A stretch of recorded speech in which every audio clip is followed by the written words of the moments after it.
Apa itu? Iya, akhirnya diungkap lagi nih Pak, Dibahas lagi nih Pak. Iya. Ketika banyaknya bermunculan statement-statement dan akhirnya fakta-fakta itu akhirnya muncul nih Pak. Ya memang ya, saya selalu katakan saya nggak tahu apa yang Tuhan mau dengan kejadian ini. Ini memang perkara ini adalah hutang profesi saya. Saya katakan sebagai hutang profesi karena bagaimana ya, saya meyakini berdasarkan hati dan pikiran saya dengan ilmu yang Tuhan berikan pada saya bahwa Jessica ini tidak bersalah, tetapi dia dihukum. Pahit tidak. Saya tidak bisa mengatakan 1000%, tapi 99,999% itu dia tidak bersalah. Satu kan itu Tuhan yang tahu. Prinsip dasar gini deh simpelnya. Kalau saya terlalu teknis nanti mungkin rumit ya. Di dalam Netflix itu ya, dan juga persidangan Anda lihat Krishnamurti, dia itu adalah Direktur Kriminal Umum Polda Metro pada waktu itu. Dia membuat wawancara keterangan pers. Dia bilang waktu itu pas di rumah duka, saya datang ke sini untuk memberitahukan kepada keluarga besar Dharma Salihin supaya kasus mayat ini diotopsi. Karena kalau ada kecurigaan, ada dugaan matinya seseorang yang tidak wajar, maka harus dilakukan otopsi.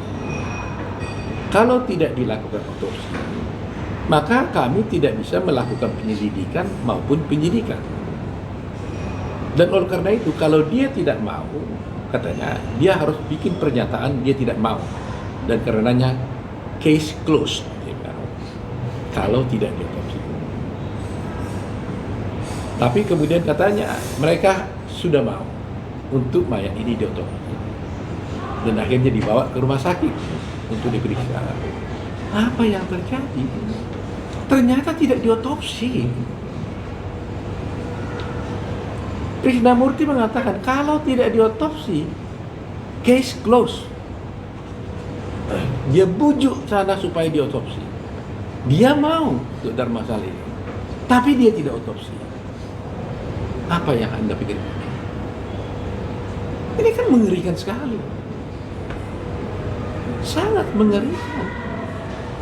Sehingga saya bertanya dalam hati saya, kenapa Krishnamurti harus melakukan hal itu?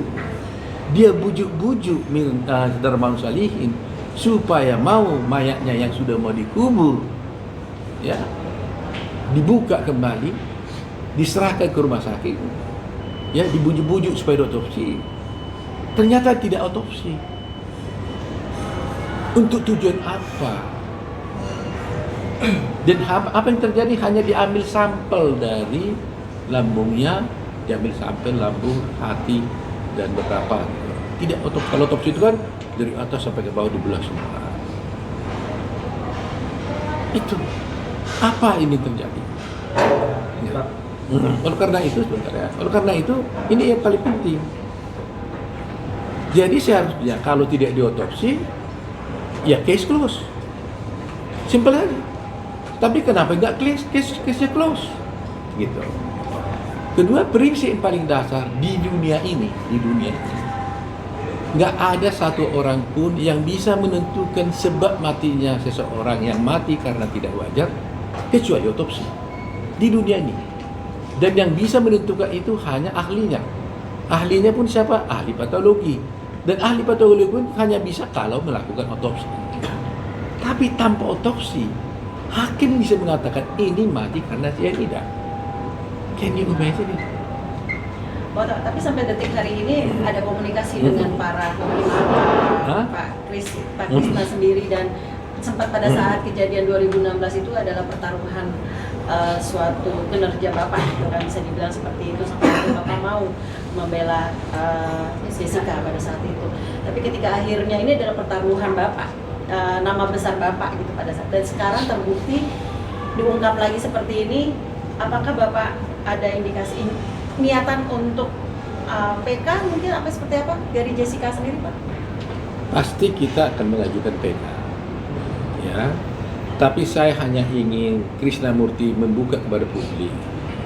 Jujurlah, kenapa Anda tidak otopsi? Itu aja saya mau. Anda kan bujuk-bujuk Darmawan Salihin untuk otopsi. Tapi setelah dibawa ke sana, kenapa Anda tidak otopsi? Anda bilang kan kalau tidak otopsi kan case close. Tapi kenapa Anda bawa ke pengadilan? Tolong Krishnamurti jawab hal ini. Kalau tidak bisa, dengan hormat, mungkin Pak Kapolri dengan hormat, mungkin Pak Kapolri boleh bertanya, nggak usah diperiksa, ditanya aja. Masyarakat pengen tahu, saya juga pengen tahu, kenapa Krishnamurti tidak melakukan otopsi. Padahal dia bujuk-bujuk Mirna Salihin untuk otopsi, tapi dia tidak otopsi. Itu pertama. Kedua, kalau sudah tidak diotopsi dan dia tahu tidak diotopsi, kenapa case-nya tidak close, tapi dibawa? Itu hanya permintaan saya, permohonan saya kepada Krishnamurti, kepada Kapolri. Kalau itu bisa dijelaskan kepada masyarakat, mungkin masyarakat bisa mengerti. Bapak sudah ketemu sama Jessica sendiri, Pak, sampai akhirnya ada perbuatan film ini dan terungkap semuanya dengan ada diskusi sebelumnya. ini. Saya kan terus bertemu dengan saya kunjungi Jessica ke penjara. Walaupun dia di sana, sebelum kasus ini juga saya berkomunikasi terus dengan Jessica.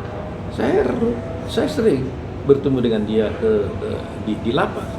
Karena saya sudah bilang, dia panggil saya aja Om kok. Sudah saya anggap seperti anak sendiri aja lah. Ini seorang anak yang harus ditolong, gitu ya. Begini ya, dengarkan media. Ini kesempatan emas buat kita, buat pemerintah, buat Ketua Mahkamah Agung, buat Kapolri, buat Presiden, untuk menunjukkan negara kita ini negara hukum. Jangan begini, jangan ngotot-ngototan gitu loh. Wah, ini nanti kalau dibuka jadi nama baik kita jelek. Tidak. Tapi justru ada kekeliruan, ada ketidakbenaran. Pemerintah mau memperbaiki, very good. Itu kita harap, supaya nanti jangan ini jadi dark number gitu, satu nomor kasus yang tidak terpecahkan seumur hidup dalam perjalanan hidup ini. Coba ya, Simon Bruce itu adalah seorang profesor dari Australia. Dia datang ke Indonesia meneliti kasus ini. Dia sudah menulis di jurnal internasional, dimuat di California University. Saya punya ininya, sedang saya terjemahkan, nanti saya berikan. Nanti Anda baca apa yang dia katakan di sana. Tokoh-tokoh siapa yang terlibat di sana menurut dia. Anda baca nanti. Pak, kabarnya kan sebenarnya Bapak mau mengungkapkan kasus ini, tapi Bapak maaf tidak ada bukti yang memang harus menguatkan itu gitu. Ada banyak spekulasi mengatakan bahwa si bapaknya almarhum pengen ada asuransi yang dikejar, ada hal lain yang memang harus dengan mematikan anaknya itu akan ada sesuatu something. Intinya ada pihak yang harus disalahkan gitu. Ya, soal spekulasi apakah memang ada pembunuhan dengan alasan asuransi dan sebagainya, terus terang aja saya nggak mau masuk ke situasi itu. Saya hanya very simple aja kok. Kalau ada dalam teori pembunuhan, kalau ada orang mati, maka selalu saya lihat pertama visum repertum. Ada pembunuhan, berarti ada yang mati. Terus kalau yang mati, lantas ditanya sebab matinya apa. Ya kan? Nah, kasus ini ketanya sebab matinya cyanida. Lantas kita cek, apakah ada cyanida dalam tubuhnya? Ya tidak ada. Kalau tidak ada di dalam tubuhnya cyanida, selesai kasusnya. Sekarang jaksa, polisi, orang berhitung-hitung ribut semua berbicara tentang cyanida yang ada di dalam gelas. Aneh kan? Aneh begini. Mau 1000 ton ada cyanida di dalam gelas, kalau itu tidak ada di dalam tubuhnya Mirna, nggak ada urusannya. Karena perkara itu kan hubungan kausal kan. Ada cyanida ada dalam tubuh. Tapi sekiranya di dalam tubuh manusia ini, tubuh Mirna itu ada cyanida, Barulah dicari dari mana asalnya cyanida ini. Oh, ini dari gelas. Berapa banyaknya dan sebagainya dan sebagainya. Tapi ini enggak. Disibukkanlah para ahli ini. Ada cyanida di dalam gelas katanya. Itu kan nggak masuk akal.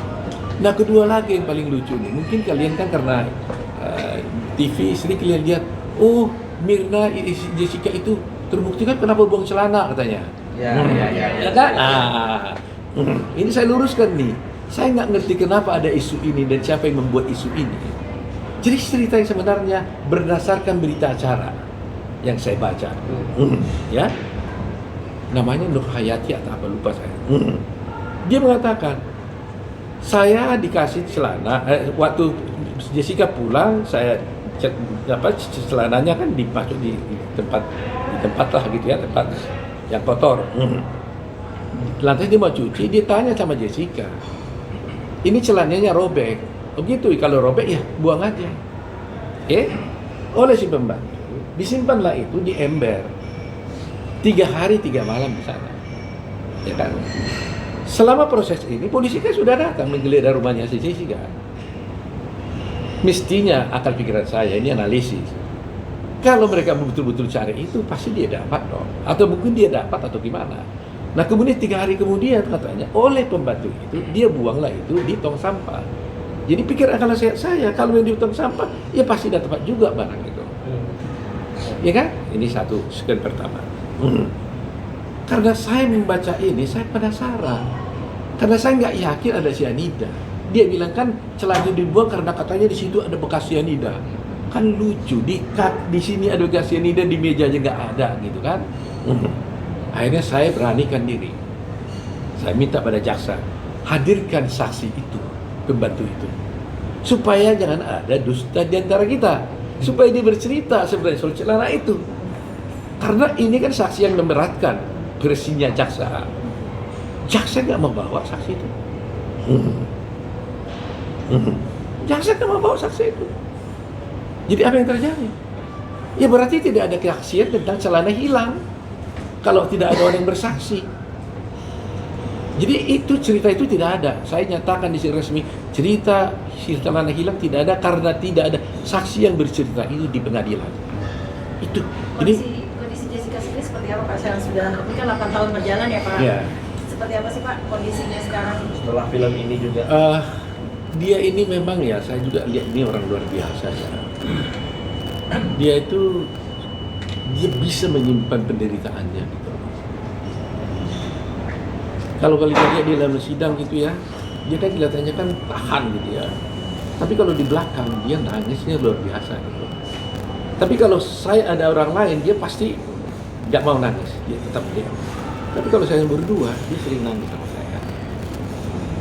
Ya, jadi tapi dia berperilaku bagus di sana, berperilaku bagus, kondisinya sehat, ya. Karena dia dulu katanya kadang-kadang dia narapidana, kadang-kadang diajari berbahasa Inggris, gitu kan, diajari yoga, dia kan desainer juga, mendesain film gitu. Jadi ya dia diperlakukan baik. Cap dibilang psikopat dan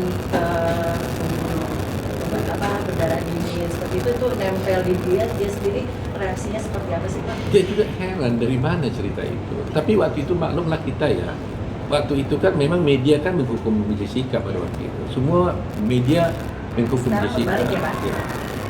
Jadi saya tidak bisa salahkan karena situasi dan kondisi pada waktu itu ya. Jadi kalau dia psikopat beginilah, pasti juga kan saya bilang sama dia minta gerasi, ya kan? Saya bilang Jessica, karena saya pikir kan, udahlah walaupun kamu nggak salah daripada kamu di sini sampai 20 tahun, siapa tahu saya bisa meyakinkan presiden atau otoritas dengan bukti-bukti yang ada, ajukan aja gerasi lah gitu. Terus Jessica bilang, kalau gerasi ada apa syaratnya Om? Syaratnya kamu harus mengakui kamu bersalah dan kita minta ampun. Om dia bilang, kalau itu saya tidak mau. Saya tidak mau mengakui sesuatu hal yang tidak pernah saya lakukan, Om. Ya tapi kamu kan di sini terus-menerus. Nggak apa-apa.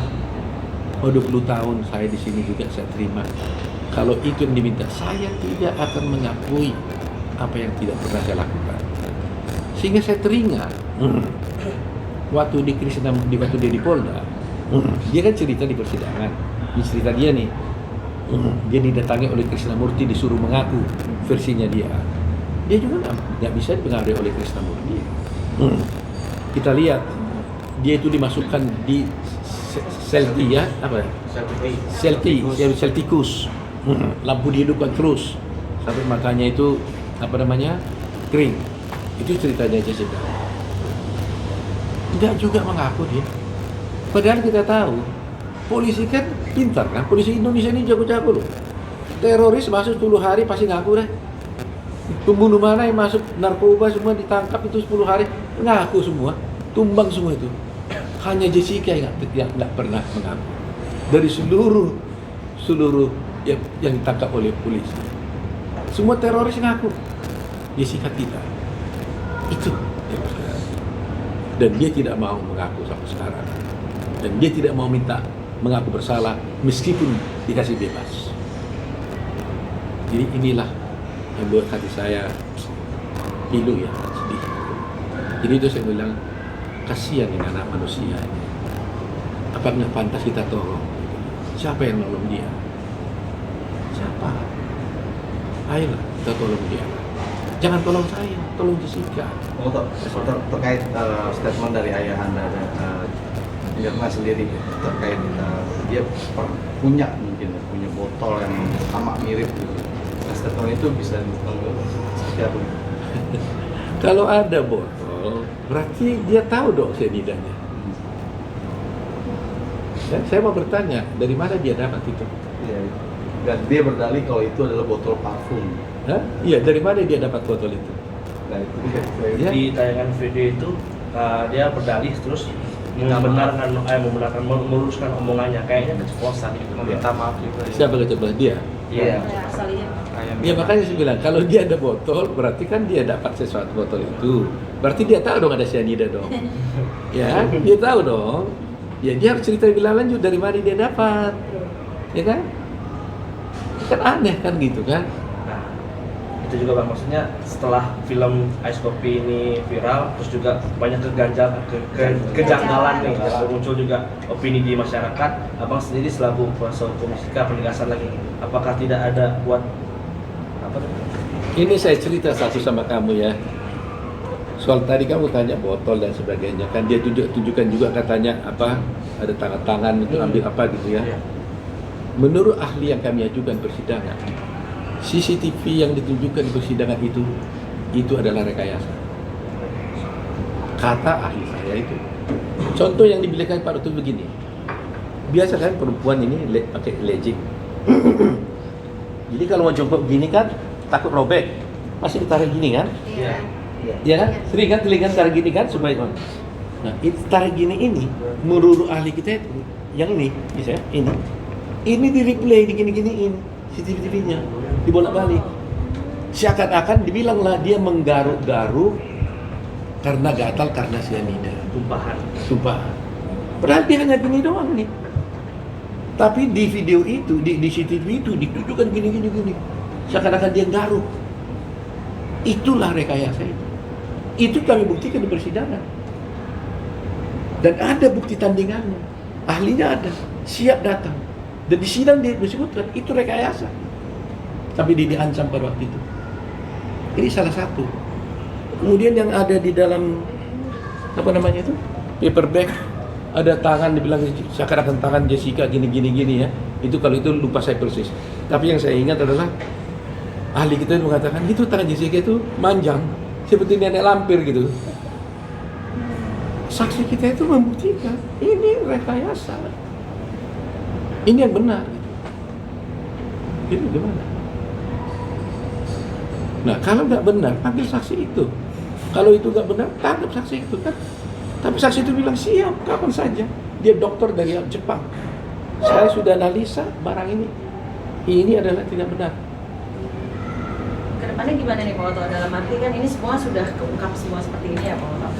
Dari tadi Pak Oto juga meminta untuk kepada Pak Krishnamurti Polri gitu kan, terus sama juga dari orang-orang yang sudah bersaksi semua itu, dari Pak Oto pribadi sebagai kuasa hukum Jessica Mila, Jessica seperti apa?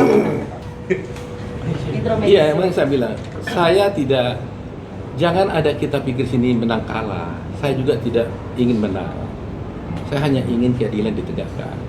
Jadi kalau nanti jaksa merasa, oh nanti saya kalah, jangan gitu dong. Ya, polisi menganggap saya kalah, jangan. Saya juga kalau umpamanya Jessica juga dibebaskan, saya tidak merasa menang. Bagaimana mungkin saya bisa merasa menang? Dia udah di penjara, ya kan? Jadi kalau saya bilang saya mau menang, itu pasti saya tidak objektif. Kalau saya ingin menang. Ini prinsip saya sebagai lawyer ya. Saya nggak pernah ingin menang satu perkara. Kalau saya di pikiran saya mengatakan menang perkara, saya akan menghalalkan segala cara untuk menang. Tapi harus membenarkan dulu fakta-fakta hukumnya. Gitu. Jadi permintaan saya sebenarnya, ya mari kita sama-sama. Kiranya Tuhan menolonglah atas bantuan teman-teman, bantu saya. Tapi terutama bantu Jessica. Kalau semuanya bisa bantu, ya karena sekarang di media sosial bisa bersuara. Mudah-mudahan, siapa tahu Pak Jokowi mau mendengar, di akhir jabatannya dia bisa memberikan suatu legacy. Tidak hanya tol yang dilegasikan, hukum yang seperti ini dikasih legacy. Kita respect. Karena ini dimasukkan di Netflix, dunia nonton gitu loh. Jadi nanti kalau dunia nonton, semua kan dikasih contoh jeleknya Indonesia. Dan saya ngajar, ya kan? Saya ngajar di S2 di Gajah Mada. Ya kan? Saya juga mengajarkan tentang acara soal pidana, soal otopsi ini. Dan mahasiswa saya juga banyak jaksa. Dan selalu saya tanya pada jaksa itu, bagaimana pendapat kalian? Ya harus otopsi, Pak. Harus otopsi, semua bilang. Dan saya juga ajarkan seperti itu. Jadi coba bayangkan, kalau ada dibenarkan ini, ada mati tidak wajar tanpa diotopsi tapi dihukum, berarti apa yang saya kuliahkan ini sia-sia, bohong. Apa yang disampaikan oleh ahli patologi itu bohong semua. Ya, bohong semua. Perkap Kapolri yang mewajibkan otopsi juga, itu berarti nggak ada gunanya juga. Itu perkap Kapolri. Nah, ini dampaknya luas sekali. Jadi, saya ingin Mahkamah Agung memberikan pertimbangan. Kalau harus Mahkamah Agung mengatakan tanpa otopsi juga bisa dinyatakan matinya seseorang itu, ya apa boleh buat. Tapi biarlah itu pendapat Mahkamah Agung.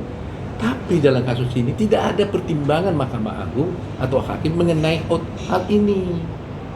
Hanya dibilang aja tidak dipertimbangkan, langsung salah gitu aja. Dia hanya bilang bahwa meskipun tidak ada otopsi karena Jessica menguasai paling lama terhadap kopi itu, maka dia yang membunuhnya. Kira-kira begitu. Ya. Jadi yang saya maksud itu adalah dampaknya buruk banget kalau ini nggak diperbaiki. Tapi kalau ini diperbaiki, top. Hukum kita akan top, Mahkamah Agung akan bagus, kepolisian akan bagus, kejaksaan akan bagus. Sehingga jangan sampai ada paradigma kalau saya pembela harus bebas, harus menang, jangan ada. Jaksa juga jangan ada paradigma kalau saya tuntut harus dihukum. Nggak boleh begitu. Ya kan? Kan sama-sama penegak hukum, saya penegak hukum, advokat, jaksa, hakim, penegak hukum, semuanya menegakkan hukum. Gitu. Jadi itulah permintaan saya. Mudah-mudahan dengan bantuan teman-teman semuanya, mari kita berjuang bersama-sama. Tolonglah Jessica, tolong. Itu sama dengan menolong diri Anda sendiri, menolong keluarga Anda sendiri. Karena bukan tidak mungkin, one day itu bisa terjadi pada keluarga atau sahabat-sahabat kita. Ya, terima kasih ya. Satu lagi dong, pada saat diwawancara itu Ayang Mirna sendiri bilang katanya dia merasa tertipu gitu Pak Oto sama Netflix-nya sendiri gitu. Ya, Mungkin Netflix. bagaimana? Tertipu. Merasa tertipu nggak, Pak Oto? Kenapa tertipu katanya? Ya katanya dia merasa tertipu Pak Oto pada saat Mulanya dia bangga sekali gitu kan, bawa pistol, terus ini bagaimana bilang tertipu, ya kan? Dan saya mau tanya, apa yang salah dengan Netflix itu? What's wrong? Ya ada kan? Netflix itu kan menceritakan fakta-fakta doang kan? ceritakan ambil di pengadilan, diceritakan ini wawancaranya dia, wawancara saya, apa yang salah di Netflix? Itulah film dokumenter. Makanya waktu itu disiarkan, saya suruh teken. Kalau saya sudah kasih wawancara, saya tidak boleh menonton filmnya terlebih dahulu. Tidak boleh. Apapun saya bilang, bebas, nggak boleh. Nah, komitmen di situ ini adalah karya jurnalis. Jadi apapun isinya yang menentukan mereka. Dan saya tidak boleh bisa nonton, tidak boleh meralat, termasuk omongan saya yang sudah saya sampaikan, termasuk omongan orang lain. You udah sampaikan, ya itu saya pegang. Itu aja. Kecuali you ralat di situ. Tapi kalau sudah ke bawah lagi nggak bisa. Waktu wawancara itu, oke, sulit tadi saya ralat ya boleh. Tapi kalau sudah jadi nggak boleh lagi. Itu karya jurnalis. Jadi kalau dibilang dia tertipu, ya masa seorang Salman Dharma Salih bisa ditipu, ya? Jadi ada tanda tangan Bang ya. Hah? Sebelum ditayangkan dia Iya tanda tangan kalian semua. Mau ketemu nggak Pak? Hah? Sama Pak Salihin Pak? Gimana? Ketemu nggak Pak? Mau ketemu nggak Pak? Ya nggak ada keperluannya kan. Kalau perlu, bagi saya bertemu atau tidak kan, saya ngerti loh, betul ya. Biar gimana pun memang kan dia punya anak yang meninggal, jadi saya juga harus respect sama dia. Jadi saya harus hormat gitu.